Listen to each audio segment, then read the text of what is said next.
ಇದನ್ನ ಮರೆಸಿ ಎಲ್ಲವನ್ನ ಸರ್ಕಾರ ಮಾಡಬೇಕನ್ನುವಂತ ಮಾನಸಿಕ ದೃಷ್ಟಿಕೋನದತ್ತ ನಮ್ಮನ್ನು ತಗೊಂಡೋದ್ರು. ಅದೇ ಮಾನಸಿಕತೆಯುಳ್ಳಂತ ಆಡಳಿತ ಸ್ವತಂತ್ರ ಭಾರತದಲ್ಲಿ ಬಂದಾಗ ಅದೇ ಪದ್ಧತಿಯನ್ನು ಮುಂದುವರಿಸಿಕೊಂಡು ಹೋಯಿತು.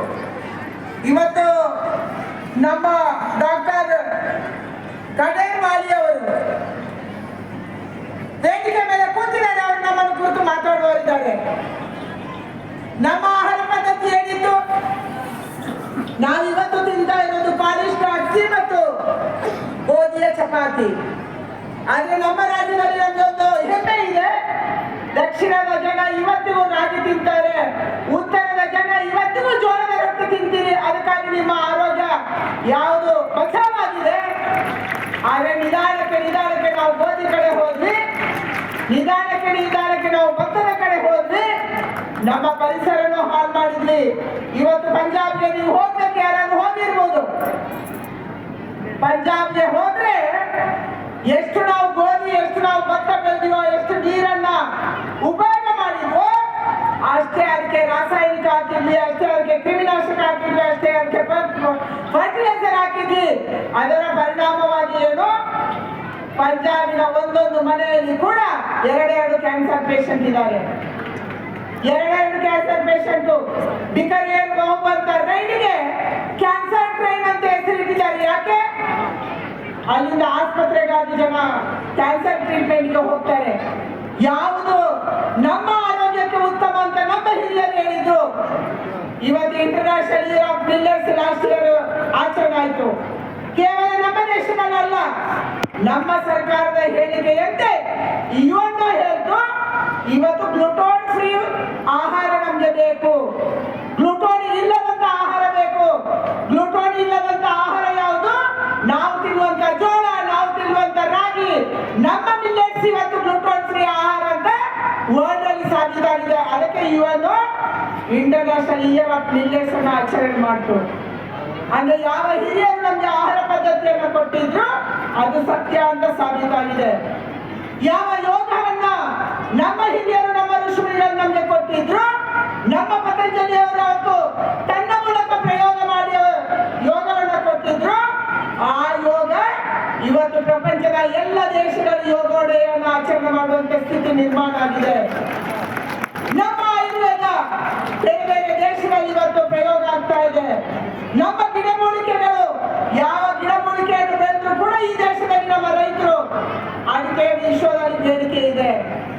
ಯಾವುದು ಅತ್ಯಂತ ಹೆಚ್ಚು ಬೇಡಿಕೆ ಇರುವಂತ ಕೃಷಿ ಉತ್ಪನ್ನ ಯಾವುದು ಅಂತಂದ್ರೆ ಅದು ನಮ್ಮ ಗಿಡಮೂಲಿಕೆ ಅನ್ನುವಂಥದ್ದು ಇವತ್ತು ವರ್ಲ್ಡ್ ಅಲ್ಲಿ ಸಾಬೀತಾಗಿದೆ. ಇದು ನಮ್ಮ ದೇಶದ ವಿಚಾರಕ್ಕೆ ಇರುವಂತ ಶಕ್ತಿ. ಇದು ನಮ್ಮ ಆಹಾರ ಪದ್ಧತಿ, ಇದು ನಮ್ಮ ಆಯುರ್ವೇದ, ಇದು ನಮ್ಮ ಯೋಗ. ಅದಕ್ಕಾಗಿ ಇವತ್ತು ಬಂಧುಗಳೇ ಈ ವಿಚಾರವನ್ನ ಪ್ರಚಾರಪಡಿಸಬೇಕು. ಈ ವಿಚಾರವನ್ನ ಭಾರತೀಯರು ನಾವು ಮರ್ತಿದ್ದೀವಿ. ವಿಶ್ವ ಇವತ್ತು ಆಚರಣೆ ಮಾಡ್ತಾ ಇರ್ಬೋದು, ಆದ್ರೆ ಭಾರತೀಯರು ಇದನ್ನೇನು ಮರ್ತಿದ್ದೀವಿ. ಒಂದು ಕಾಲ ಇತ್ತು, ನಮ್ಮೂರಲ್ಲಿ ರಾಗಿ ತಿಂದ್ರೆ, ರಾಗಿ ಅಂಬಲಿ ತಿಂದ್ರೆ ಅವನು ಬಡವ ಅಂತ ಕರೀತಿದ್ರು.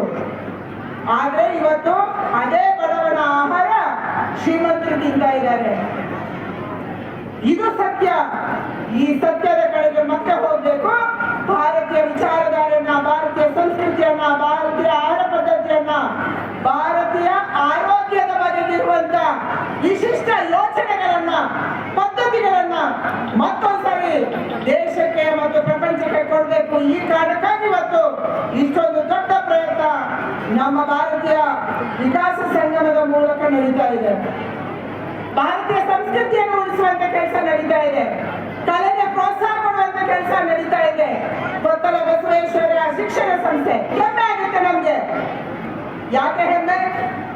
ಬಸವರಾಜ್ ಪಾಟೀಲ್ ಸೇಡಂ ಅವರು ಒಂದ್ಸರಿ ರಾಜ್ಯಸಭಾ ಸದಸ್ಯರಿದ್ದಾಗ ನನ್ನ ಹತ್ರ ಮಾತಾಡ್ತಾ ಇದ್ರು, ನಮ್ಗೆ ಇಂಗ್ಲಿಷ್ ಕಲಿಸ್ಕೊಡೋರು ಬೇಕು, ನಮ್ಗೆ ಟೆಕ್ನಾಲಜಿ ಕಲಿಸ್ಕೊಡೋರು ಬೇಕು, ನಮ್ಗೆ ಡಿಜಿಟಲ್ ಕಲಿಸ್ಕೊಡೋರು ಬೇಕು. ಯಾಕೆಂದ್ರೆ ಕಲ್ಯಾಣ ಕರ್ನಾಟಕದ ಹುಡುಗರು ಬೆಂಗಳೂರಿಗೆ ಹೋದ್ರೆ, ಮುಂಬೈಗೆ ಹೋದ್ರೆ, ಡೆಲ್ಲಿಗೆ ಹೋದ್ರೆ, ಪ್ರಪಂಚದ ಬೇರೆ ಬೇರೆ ದೇಶಗಳಿಗೆ ಹೋದ್ರೆ ಭಾಷೆಯ ಕಾರಣಕ್ಕಾಗಿ ಅವರು ಹಿಂದೆ ಉಳಿಬಾರ್ದು, ಟೆಕ್ನಾಲಜಿಯ ಕಾರಣಕ್ಕಾಗಿ ಅವರು ಹಿಂದೆ ಉಳಿಬಾರ್ದು. ಅದಕ್ಕೆ ನಮ್ಮ ಮಕ್ಕಳಿಗೆ ಇದೆಲ್ಲವನ್ನ ಕಲಿಸ್ಕೊಡುವಂತ ಕೆಲಸ ಮಾಡಬೇಕು. ನಮ್ಮ ಕಲ್ಯಾಣ ಕರ್ನಾಟಕದ ಹುಡುಗ ಅವನು ಶ್ರಮಜೀವಿ, ಪ್ರಪಂಚದ ಯಾವುದೇ ದೇಶಕ್ಕೆ ಹೋಗಿ ಕೆಲಸ ಮಾಡುವಂತ ಶಕ್ತಿ ನಮ್ಮ ಇಲ್ಲಿ ಕೂತಿರುವಂತ ಮಕ್ಕಳಿಗೆ ಬರಬೇಕು. ಆ ವಿಚಾರವನ್ನು ಇಟ್ಕೊಂಡು ಕೊತ್ತಲ ಬಸವೇಶ್ವರ ಶಿಕ್ಷಣ ಸಂಸ್ಥೆಯನ್ನ ಬೆಳೆಸುವುದು ಮತ್ತು ಅದನ್ನ ಮೇಲಕ್ಕೇರಿಸುವಂತ ಕೆಲಸವನ್ನ ಬಸವರಾಜ ಪಾಟೀಲ್ ಸೇಡಂ ಅವರ ನೇತೃತ್ವದಲ್ಲಿ ಇಡೀ ಕಮಿಟಿ ಮಾಡಿತು. ಕೇವಲ 5 ಮಕ್ಕಳಿಂದ ಆರಂಭ ಆದಂತ ಶಿಕ್ಷಣ ಸಂಸ್ಥೆ ಇಷ್ಟು ಎತ್ತರಕ್ಕೆ ಬೆಳಿಬೇಕು ಅಂತಂದ್ರೆ ಸುಲಭದ ಕೆಲಸ ಅಲ್ಲ. ಸರ್ಕಾರದ ವಿರೋಧ ಇಂಥ ಒಳ್ಳೆಯ ಕಾರ್ಯಕ್ರಮಕ್ಕೆ ಕೂಡ ನಿಜವಾಗ್ಲೂ ದುಃಖ ಆಗುತ್ತೆ. ಯಾರು ಬರ್ಬೇಕಾಗಿತ್ತು? ಇದು ಜಾತಿಯ ಕಾರ್ಯಕ್ರಮ ಅಲ್ಲ, ಇದು ಯಾವುದೋ ಒಂದು ಧರ್ಮದ ಕಾರ್ಯಕ್ರಮ ಅಲ್ಲ, ಇದು ಯಾವುದೋ ಪಕ್ಷದ ಚಿಹ್ನೆ ಇಲ್ಲಿ ಇಲ್ಲ. ಇದು ಜನರ ಕಾರ್ಯಕ್ರಮ. ಇಡೀ ಸರ್ಕಾರ ನಿಂತ್ಕೊಂಡು ಈ ಕಾರ್ಯಕ್ರಮ ಕಲ್ಯಾಣ ಕರ್ನಾಟಕವನ್ನ ಮೇಲೆ ಕೆತ್ತುವಂತ ಕೆಲಸವನ್ನ ಮಾಡಬೇಕಾಗಿತ್ತು. ಆದರೆ ಇದಕ್ಕಾಗಿ ಜಾತಿಯ ಬಣ್ಣವನ್ನು ಕೊಡುವಂತ ಒಂದು ಸಂಘಟನೆಯ ಬಣ್ಣವನ್ನು ಕೊಡುವಂತ ಕೆಲಸವನ್ನ ಸರ್ಕಾರ ಮಾಡಿತ್ತು. ದುಃಖ ಆಗುತ್ತೆ. ಯಾವುದಕ್ಕೆ ರಾಜಕಾರಣ ಮಾಡಬೇಕು? ನಾನು ನಿನ್ನೆ ಗುಲ್ಬರ್ಗದಲ್ಲಿ ಮಾತಾಡುವ, ಕಲಬುರಗಿಯಲ್ಲಿ ಮಾತಾಡುವ ಸಂದರ್ಭದಲ್ಲಿ ಹೇಳಿದೆ, ನಾವು ಪಕ್ಷ ರಾಜಕಾರಣ ಮಾಡೋಣ. ಯಾವಾಗ? ಚುನಾವಣೆಗೆ 2 ತಿಂಗಳು 3 ತಿಂಗಳು ಇರುವಾಗ ನೀವು ಅವರಿಗೆ ಬೈರಿ, ಅವ್ರು ನಮ್ಗೆ ಬೈರಿ, ಪಕ್ಷ ರಾಜಕಾರಣ ಮಾಡೋಣ. ಆದ್ರೆ ಯಾವುದು ಸಂಸ್ಕೃತಿಯನ್ನು ಉಳಿಸುತ್ತೆ, ಯಾವುದು ಸಮಾಜವನ್ನು ಉಳಿಸುತ್ತೆ, ಯಾವುದು ಶಿಕ್ಷಣವನ್ನು ಮುಂದುವರಿಸುತ್ತೆ, ಯಾವುದು ನಮ್ಮ ಆರೋಗ್ಯವನ್ನ ಚೆನ್ನಾಗಿ ಮಾಡಬೇಕು ಅಂತ ಯೋಚನೆ ಮಾಡುತ್ತೆ ಅಂತ ಎಲ್ಲ ಸಂಘ ಸಂಸ್ಥೆಗಳಿಗೆ ನಮ್ಮ ಪಕ್ಷ ರಾಜಕಾರಣ ಬಿಟ್ಟು ಸಪೋರ್ಟ್ ಮಾಡಬೇಕು, ಬೆಂಬಲ ಕೊಡಬೇಕು ಅನ್ನುವಂತ ವಿಚಾರವನ್ನು ನಾವು ಕಲಿಬೇಕಾಗಿದೆ. ಯಾವಾಗ ಕಲಿತೀವಿ ನಾವು? ಎಲ್ಲದರಲ್ಲೂ ರಾಜಕಾರಣ ಬರುತ್ತೆ. ಇಂಥ ಒಳ್ಳೆ ಕಾರ್ಯಕ್ರಮದಲ್ಲಿ ಸರ್ಕಾರ ಮುಂದೆ ನಿಂತು ಮಾಡಬೇಕಾದಂತ ಕಾರ್ಯಕ್ರಮದಲ್ಲಿ ಕೂಡ ಇದರ ವಿರುದ್ಧ ಹೋರಾಟ ಆಗುತ್ತೆ.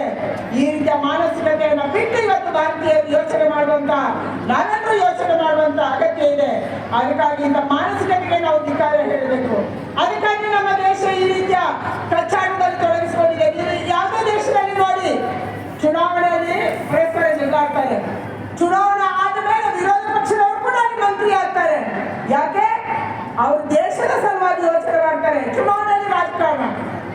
ಆದರೆ ನಮ್ಮಲ್ಲಿ ಎಲ್ಲದಲ್ಲೂ ರಾಜಕಾರಣ ಮಾಡಿದ ಪರಿಣಾಮ ನಾವು ಈ ಪರಿಸ್ಥಿತಿಗೆ ತಲುಪಿದ್ದೀವಿ. ಆದರೆ ನಮ್ದು ಬಹಳ ಆನಂದ ಆಗುವಂಥದ್ದು, ಇದರ ಮಧ್ಯೆಯೂ ಕೂಡ ಮೋಡದಲ್ಲಿ ಸೂರ್ಯ ಬಂದಂತೆ ನಮ್ಮ ಗೋವಿಂದಾಚಾರ್ಯ ಅವರು, ಬಸವರಾಜ ಪಾಟೀಲ್ ಸೇಡಂ ಅವರು, ಕೊತ್ತಲ ಬಸವೇಶ್ವರ ವಿದ್ಯಾ ಸಂಸ್ಥೆಯವರು ಒಟ್ಟಿಗೆ ಸೇರಿ ನಮ್ಮ ಹಿಂದುಳಿದ ಭಾಗವನ್ನು ಮುಂದಕ್ಕೆ ತರಬೇಕನ್ನುವಂತ ಒಂದು ದೊಡ್ಡ ಪ್ರಯತ್ನವನ್ನು ಮಾಡ್ತಾ ಇದ್ದಾರೆ. ಅದಕ್ಕಾಗಿ ನಾನು ಅವರಿಗೆ ಪ್ರಣಾಮಗಳನ್ನು ಸಲ್ಲಿಸ್ತಾ ಇದ್ದೀನಿ. ಅವರಿಗೆ ಪ್ರಣಾಮಗಳಲ್ಲಿ ಈ ಸಮಾಜ ಒಟ್ಟಾಗಿ ಇವತ್ತು ಕೆಲಸವನ್ನು ಮಾಡಬೇಕಾಗಿದೆ. ಈ ದೃಷ್ಟಿಯಿಂದ ಯೋಚನೆಯನ್ನು ಮಾಡೋಣ ಅನ್ನುವಂತ ಮಾತನ್ನ ಹೇಳ್ತಾ, ಇಂಥ ಸಂದರ್ಭದಲ್ಲಿ ಕೊತ್ತಲ ಬಸವೇಶ್ವರ ವಿದ್ಯಾಸಂಸ್ಥೆಗೆ ಮತ್ತು ಭಾರತೀಯ ವಿಕಾಸ ಸಂಗಮಕ್ಕೆ ಈ ಒಟ್ಟು ಆಯೋಜನೆ ಮಾಡಿದಂತ, ಇದಕ್ಕಾಗಿ ಕಳೆದ 1 ವರ್ಷದಿಂದ ಅದಕ್ಕಿಂತ ಹೆಚ್ಚು ಬಸವರಾಜ ಪಾಟೀಲ್ ಸೇಡಂ ಅವರು ನಮ್ಮ ಹತ್ರ 1 ವರ್ಷದಿಂದ ಬಂದಿದ್ರು, ಗೋವಿಂದಾಚಾರ್ಯ ಅವರು 1 ವರ್ಷದಿಂದ ಮಾತಾಡಿದ್ರು. ಇಂಥ ಒಂದು ಸಂಗಮವನ್ನ ನಾವು ನೆಕ್ಸ್ಟ್ ಟೈಮ್ ಮೆಲ್ಕಾಡಲ್ಲಿ ಮಾಡ್ತೀವಿ ಅನ್ನುವಂತ ಹೇಳಿದಂತ ಸಂದರ್ಭದಲ್ಲಿ ಅವತ್ತಿಂದ ಇವತ್ತಿನ ತನಕ ಬೇರೆ ಬೇರೆ ರೀತಿಯಲ್ಲಿ ಇಷ್ಟೊಂದು ದೊಡ್ಡ ಆಯೋಜನೆಯಲ್ಲಿ ತೊಡಗಿಸಿಕೊಂಡಿರುವಂತ, ಇದಕ್ಕಾಗಿ ದಾನ ಮಾಡಿದಂತ ಎಲ್ಲ ಬಂಧುಗಳಿಗೆ ಕೂಡ ನಾನು ಧನ್ಯವಾದಗಳನ್ನು ಹೇಳಿ, ನಮ್ಮ ವಿಚಾರ ಅಡಿಯಲ್ಲಿ ನಮ್ಮ ಆಹಾರ ಪದ್ಧತಿಯನ್ನ, ನಮ್ಮ ಆರೋಗ್ಯವನ್ನ ಕಾಪಾಡಿಕೊಳ್ಳೋಣ. ಇವತ್ತಿನ ಈ ಕಾರ್ಯಕ್ರಮ ಯಶಸ್ವಿಯಾಗಲಿ.